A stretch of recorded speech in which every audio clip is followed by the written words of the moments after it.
Dance കളിച്ചേ? അതിന് ഞാൻ dance കളിച്ചാൽ എനിക്ക് നല്ലൊരു ഡാൻസ് അറിയാവുന്ന. ഈ കറുത്ത കരിങ്കുരങ്ങും പോലെ ഇരിക്കുന്ന നീയോ? കറുത്തെന്ന് പറഞ്ഞ കുഴപ്പം, എന്റെ കഴിവല്ലേ കാര്യം. അല്ലല്ല, കറുത്തവര് ഡാൻസ് കളിക്കാൻ പാടില്ല. സൗന്ദര്യം ഉള്ളവര് മാത്രമേ ഡാൻസ് കളിക്കാൻ പാടില്ല. എന്റെ കഴിവ്. അപ്പൊ ഞങ്ങള് കറുത്തവരൊക്കെ എന്ത് ചെയ്യും? കറുത്തവര് വേറെ പണിക്ക് പോണം, ഡാൻസ് കളിക്കാതെ. ഡാൻസ് മാത്രമേ ഉള്ളൂ. ഡാൻസ് എന്ന് പറയുന്ന സൗന്ദര്യം ഉള്ളവർക്കാ, അതും വെളുത്തവർക്ക് മാത്രം പറഞ്ഞിട്ടുള്ള കാര്യമാ. അല്ലാതെ നിന്നെ പോലെ കരിമാക്രിക്കോ അല്ലെങ്കിൽ ഈ കരിങ്കുരങ്ങിനൊന്നും കളിക്കാൻ പറ്റിയതല്ല. മനസ്സിലായോ? അതിന് ഏറ്റവും ആദ്യമായിട്ട് വേണ്ട കാര്യം എന്ന് പറഞ്ഞാൽ സൗന്ദര്യമാണ്. സൗന്ദര്യത്തിന്റെ അടയാളം എന്താണ്? വെളുപ്പ്. അപ്പൊ വെളുത്തവൻ മാത്രം ഡാൻസ് കളിച്ചാൽ മതി, അല്ലാതെ നിന്നെ പോലെ കറുത്തവനൊന്നും കളിക്കേണ്ട ആവശ്യമില്ല. ഓക്കെ? അയ്യേ, ഇവളെയൊക്കെ എന്തിന് ഇവളൊക്കെ ചാഞ്ഞിരിക്കും. എന്താ മേക്കപ്പ് ഇട്ട് പൊട്ടിയിട്ട് ഇപ്പൊ കണ്ടില്ലേ കരിങ്കുരങ്ങിനെ പോലെ നാണോ? നീക്ക് എന്തിനാണ് മേക്കപ്പ് ഇടുന്നേ?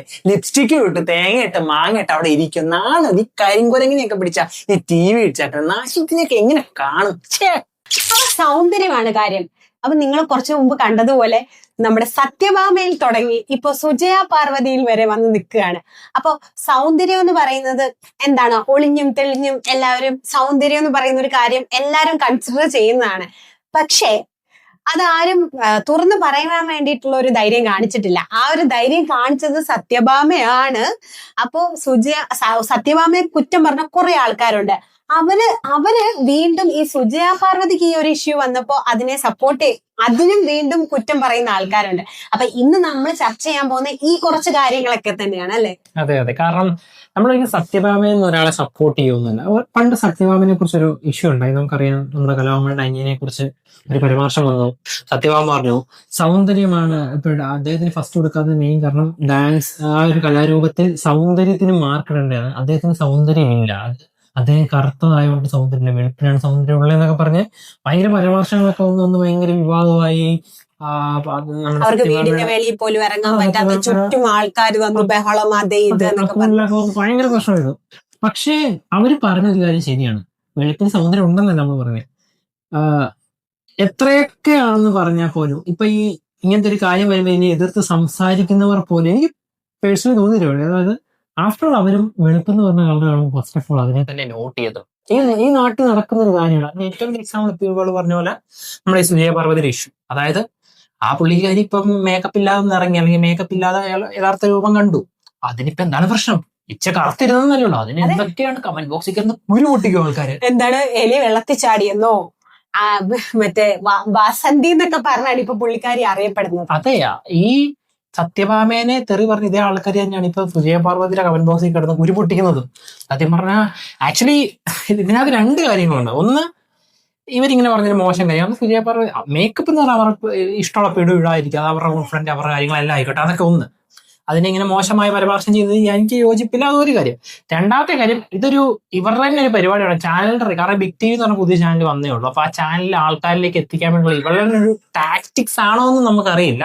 മേ ബി അതും ഒരു ചാൻസ് ഉണ്ട്. കാരണം കുറെ പേര് പറയുന്നുണ്ടല്ലോ, എനിക്കും പേഴ്സണലി തോന്നി ഇനിയും സുജയ പാർവതിയുടെയൊക്കെ ഒരു ടാക്ടിക്സ് ഒക്കെ യൂസ് ചെയ്യുമ്പോൾ അത്രയും ഒരു ന്യൂസ് ചാനലിലൊക്കെ ഒരു എക്സ്പീരിയൻസ് ഉള്ള ഒരാളാണ്. അപ്പം ഇങ്ങനത്തെ ടാക്ടിക്സ് ഒക്കെ ഇറക്കി ചാനലിൽ ആൾക്കാരിലേക്ക് എത്തിക്കാനുള്ള ഒരു പരിപാടിയാണോന്നും കൂടെ നമുക്ക് അറിയില്ല. എന്നാൽ പോലും അങ്ങനെയാണെങ്കിൽ പോലും അവരായിട്ടൊന്നും പറയുന്നില്ല. ഇതിനകത്തുള്ള കമന്റ്സിൽ ആൾക്കാർ പറഞ്ഞു ഈ ചാനൽ ഇപ്പൊ റീച്ച് ആയിരുന്ന രീതിയിലേക്കാണ് വന്നിരിക്കുന്നത്. അപ്പൊ എന്താ പറഞ്ഞാൽ ആൾക്കാർക്ക് മനോഭാവം നമുക്ക് മനസ്സിലാവുമല്ലോ. ആഫ്റ്റർ ഓൾ ഇവർക്കും എന്താ, ഒരാൾ കറുത്ത് വെച്ചാൽ ഇവർക്ക് ഇത്ര പ്രശ്നം എന്താ, ഒരാൾക്ക് വെളുത്ത് കറുത്ത് വെച്ചാൽ ഇവർക്കും കുരു പൊട്ടുന്നു. ഈ ആൾക്കാർ തന്നെയാണ് സത്യഭാമനെ തെറിയും പറഞ്ഞത്.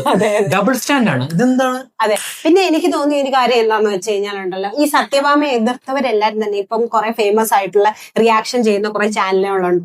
അപ്പൊ ഇവരെല്ലാരും തന്നെ ഈ സുജയ പാർവതിനെ ഭയങ്കര 10 ലക്ഷം രൂപ കൊടുത്തിട്ടാണ് പുള്ളിക്കാരി ഈ ചാനലിലേക്ക് വന്നത്, പിന്നെ അങ്ങനെ പുള്ളിക്കാരിയുടെ കളർ പോയി, ഇനി അങ്ങനെയാണ് ഇങ്ങനെയാണെന്ന് പറഞ്ഞ് കുറെ റിയാക്ഷൻ ചെയ്യുന്നത് കണ്ടു. ആരും ഒരു സപ്പോർട്ടായിട്ടുള്ള റിയാക്ഷൻ ചെയ്യും. ഇപ്പൊ നമ്മൾ രണ്ടുപേരും IT മേഖലയിൽ വർക്ക് ചെയ്യുന്ന ആൾക്കാരാണ്. അപ്പൊ ഞങ്ങള് ഇപ്പൊ ഒരു വർഷം ഒരു കമ്പനി വർക്ക് ചെയ്തു, നമുക്ക് ഹൈക്ക് കിട്ടുമ്പോൾ നമ്മൾ എന്ത് ചെയ്യും, നെക്സ്റ്റ് കമ്പനിയിലേക്ക് പോകും. പിന്നെ നമുക്ക് എന്താണ്, പുള്ളിക്കാരി പിന്നെ ചീഫ് എഡിറ്റർ പൊസിഷനിലേക്ക് വന്നു എന്നൊക്കെ പറയും. നമ്മൾ ഒരു കമ്പനിയിൽ നിന്ന് വേറൊരു കമ്പനിയിലേക്ക് പോകുമ്പോൾ നമ്മൾ ജൂനിയർ ആണ്, നമ്മൾ സീനിയർ പൊസിഷനിലേക്ക് പോകും. അത് എല്ലാവരും തന്നെ ചെയ്യുന്ന ഒരു കാര്യമാണ്. അതിനെ വളരെ നെഗറ്റീവായിട്ട് വരച്ചൊടിച്ച് പറയേണ്ട ഒരു കാര്യവുമില്ല. അപ്പം ഈ റിയാക്ഷൻ വീഡിയോ ചെയ്യുന്നവരോടൊക്കെ എനിക്ക് ലൈക്ക് അവര് അവരെന്താണ് ഇങ്ങനെ എന്ന് എനിക്ക് തോന്നിപ്പോയി ഗൈസ്. കാരണം ആഫ്റ്റർ ഓൾ നമുക്ക് എല്ലാവർക്കും നമ്മളെല്ലാം ജീവിക്കുന്ന ആഫ്റ്റർ ഓൾ എന്തൊരു പരിപാടിയാണ് റവന്യൂ ജനറേറ്റ് ചെയ്യാൻ വേണ്ടിയാണ്. ഇപ്പൊ നമുക്കൊരു സ്ഥലത്ത് നിന്ന് ഞാൻ വർക്ക് ചെയ്യുന്ന സ്ഥലത്ത് നമുക്ക് ആവശ്യത്തിനുള്ള റവന്യൂ കിട്ടുന്നില്ല, നമുക്ക് മറ്റൊരാളൊരു ഓഫർ ചെയ്ത് നിനക്ക് ഇത്രത്തോളം എമൗണ്ട് അല്ലെങ്കിൽ ഇത്രത്തോളം ഹൈക്കാൻ തരാന്ന് പറഞ്ഞാൽ ഓട്ടോമാറ്റിക്കലി നമ്മൾ ഇപ്പൊ ഒരു കൂലിപ്പണി ചെയ്യുന്ന ഒരാൾ അല്ലെങ്കിൽ ഒരു ഏത് ജോലി ആയിക്കോട്ടെ ജോലി ചെയ്യുന്ന ഒരാൾ അയാൾ ജോലി ചെയ്യുക. അപ്പൊ അയാളുടെ വേറെ ഓപ്പോസിറ്റ് സൈറ്റിലുള്ള ഒരാൾ പറഞ്ഞു നീ ഇങ്ങോട്ട് വാ, നിനക്ക് 100 രൂപ കൂട്ടിത്തരാം 2000 രൂപ കൂട്ടിത്തരാന്ന് പറഞ്ഞാൽ അയാൾ കഴിയും. അതിനെന്താണ് ഇത്ര തെറ്റ്? ഇപ്പൊ സുജയ പറയുക 10 ലക്ഷത്തിനോ 20 ലക്ഷത്തിനോ 50 ലക്ഷത്തിനോ പൊക്കോട്ടെ, അതാണ് ആ പുള്ളിക്കാരിയുടെ കരിയറിൽ ആ പുള്ളിക്കാരി നേടിയ അച്ചീവ്മെന്റ് ആണത്. ആ പുള്ളിക്കാരി നേടിയ അച്ചീവ്മെന്റ് ഉള്ള ആൾക്കാർ ഓഫർ ചെയ്യുമ്പോൾ പോകുന്നതിന് എന്താണ് കുഴപ്പം? അതിലൊന്നുമില്ല. പിന്നെ സുജയ പർവ്വതിയുള്ള പലരുടെയും പ്രശ്നം പുള്ളിക്കാരിയുടെ രാഷ്ട്രീയമാണ്. രാഷ്ട്രീയം എന്ന് പറഞ്ഞാൽ ഓരോരുത്തർക്കും അവരുടെ ഇപ്പൊ എന്റെ രാഷ്ട്രീയം എല്ലാവർക്കും ഇവളുടെ രാഷ്ട്രീയം എല്ലാവർക്കും അത് വെച്ച് നമ്മളൊരാളെ ആ രാഷ്ട്രീയപരമായിട്ട് പറഞ്ഞോട്ടെ നിങ്ങൾക്ക് എതിർത്ത് സംസാരിക്കാം. പക്ഷെ അതല്ലാത്തൊരു വിഷയത്തിൽ, അതായത് ഈ സൗന്ദര്യം എന്ന് പറഞ്ഞ വിഷയത്തിൽ ഇങ്ങനെ ട്രോളാൻ്റെ ആവശ്യമില്ല. ഒരാൾ മേക്കപ്പ് ഇട്ട് ഇത്ര ദിവസം വന്നിരുന്നു, ഓക്കെ 10 ദിവസം മേക്കപ്പ് ഇട്ട് വന്നിരുന്നു, 11ാമത്തെ ദിവസം മേക്കപ്പ് ഇട്ട് വന്നില്ല, അവരെ കാണാൻ കൊള്ളത്തെന്ന് പറഞ്ഞാൽ അതിന് ഇത്ര വലിയ ട്രോളാക്കേണ്ട വലിയ കാര്യം എന്താ? ഈ പുള്ളിക്കാരിയൊക്കെ പ്രസന്റബിൾ ആണോ അല്ലെങ്കിൽ പ്രസന്റ് ചെയ്യുന്നത്? അതാ പറഞ്ഞേ, നമ്മൾ ആഫ്റ്റർ ന്യൂസ് നമ്മൾ ന്യൂസ് ചാനൽ എന്തിനാ പറഞ്ഞത്? കറണ്ട് അഫയർ അല്ലെങ്കിൽ ഇന്ന് നാട്ടിൽ എന്ത് നടന്നു അല്ലെങ്കിൽ ഇന്നത്തെ ലേറ്റസ്റ്റ് ന്യൂസ് എന്താണ്, ഈ കാര്യം കാണാൻ വേണ്ടി നമ്മൾ ന്യൂസ് കാണുന്നത്. അല്ലാതെ ന്യൂസ് വായിക്കുന്ന നമ്മൾ സൗന്ദര്യം കാണാൻ വേണ്ടി ന്യൂസ് കാണുന്ന മനോരോഗികൾ അല്ലെങ്കിൽ ഞരമ്പ് രോഗികൾ കാണുമായിരിക്കും. അങ്ങനെയുള്ളവർക്ക് ചിലപ്പോൾ കടി വരും, സ്വാഭാവികം. അല്ലാത്തൊരു പക്ഷെ എങ്കിലും നിങ്ങൾ ആ ഒരു കമന്റ് ബോക്സ് കാണണം. അതെ, കേരള 100% ലിറ്ററസി റേറ്റ് ഉള്ള സംസ്ഥാനം എന്നൊക്കെ പറയുമ്പോൾ പോലും ഓരോരുത്തരുടെ വികാരങ്ങൾ പൊട്ടി ഒലിക്കുന്നത് നമുക്ക് കമന്റ് ബോക്സിൽ കാണാൻ പറ്റും. അത് ഈവൻ നമ്മള് ഇപ്പം ഒന്നുമല്ല, ഇപ്പൊ ഈ വീഡിയോ കണ്ടുകൊണ്ടിരിക്കുന്ന 100% കറുത്തവരായിട്ടുള്ള അല്ലെങ്കിൽ കുറച്ച് കളർ കുറഞ്ഞിട്ടുള്ള 100 ആൾക്കാരുണ്ടെങ്കിലും അവരുടെ ലൈഫില് എപ്പോഴെങ്കിലും അവര് കറുത്തതാണെന്നുള്ളതിന്റെ പേരിൽ അനുഭവിക്കേണ്ടി വന്ന ഒരു ഇഷ്യൂ എന്തായാലും കാണും, ഉറപ്പാണത്. അത് ഞാൻ 100%. നമ്മൾ ഒരിക്കലും വെളുപ്പിനെ ഗ്ലോറിഫൈ ചെയ്യുമല്ലോ. പക്ഷേ നമ്മുടെ സത്യമെന്ന് പറഞ്ഞത് പുള്ളിക്കാരി പറഞ്ഞ പ്രമേയത്തെ സപ്പോർട്ട് ചെയ്യും. അതിലേക്ക് നമ്മൾ വരാം. പറഞ്ഞ പ്രമേയത്തെ ഒരിക്കലും സപ്പോർട്ട് ചെയ്യില്ല. പക്ഷെ ആ പ്രമേയം ശരിയാണ്. ഇന്നും എത്രയെന്നൊക്കെ പറഞ്ഞാലും വെളുപ്പും കറുപ്പും തമ്മിൽ കമ്പാരിസൺ ചെയ്യും അല്ലെങ്കിൽ അതിനെ ഡിഫറൻഷിയേറ്റ് ചെയ്ത് മാറ്റി നിർത്തുന്നുണ്ട് 100%. അഫ്റ്റർ മനസ്സിൽ പോലും തോന്നാത്ത ആൾക്കാരെ ഇല്ല. ഇവൺ എല്ലാവർക്കും ഒരിത് വരും.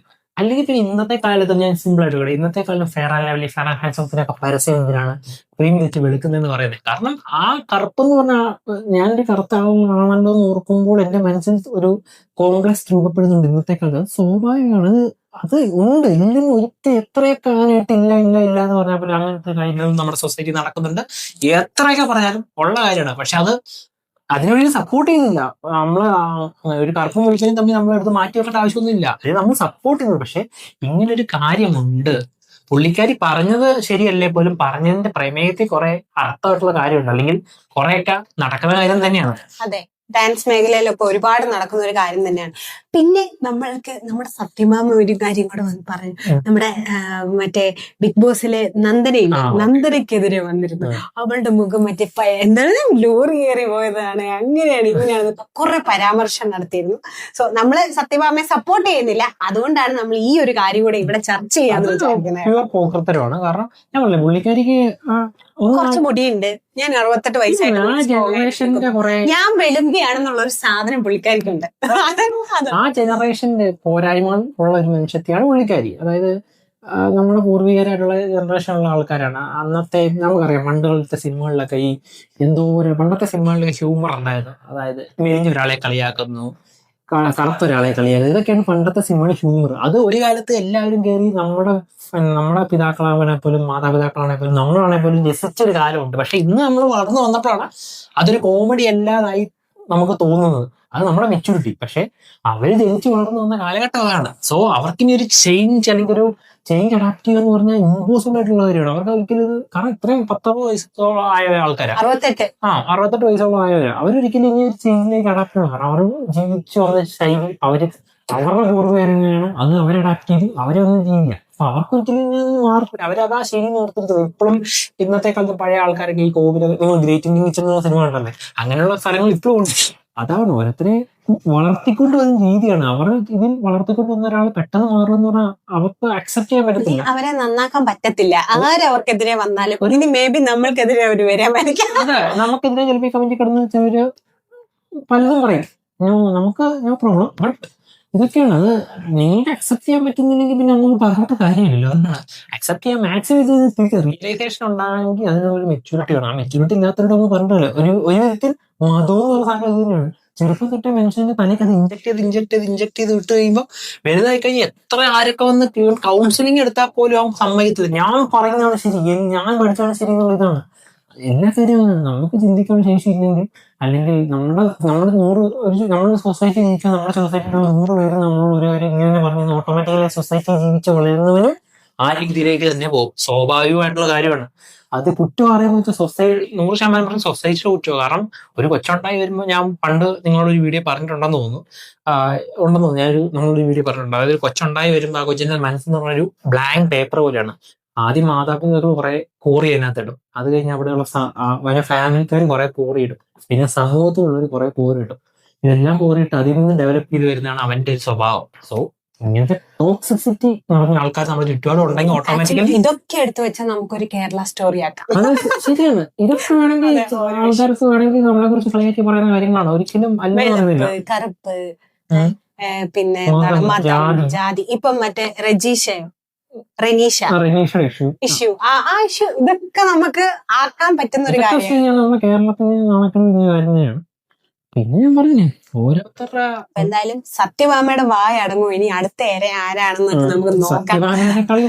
നമ്മുടെ സുജിയമാർക്ക് ഇച്ചിരി കൂടെ സത്യഭാമ ഒരാളിങ്ങനെ പറഞ്ഞ് ബാക്കിയുള്ളവരെല്ലാം ഗ്രൂപ്പാണ്. എനിക്ക് അത് ഏറ്റവും കോമഡി ആയി തോന്നിയതെന്നറിയോ, സത്യഭാമ ഇത്രയും പരത്തറിയ ഒരു ചിലവന്മാർ പറയും ഇതേ ഉമ്മാര് നേരെ സുജിയുടെ കമന്റ് സുജിനെ ഇമാതിരി രീതി പറയുന്നത്.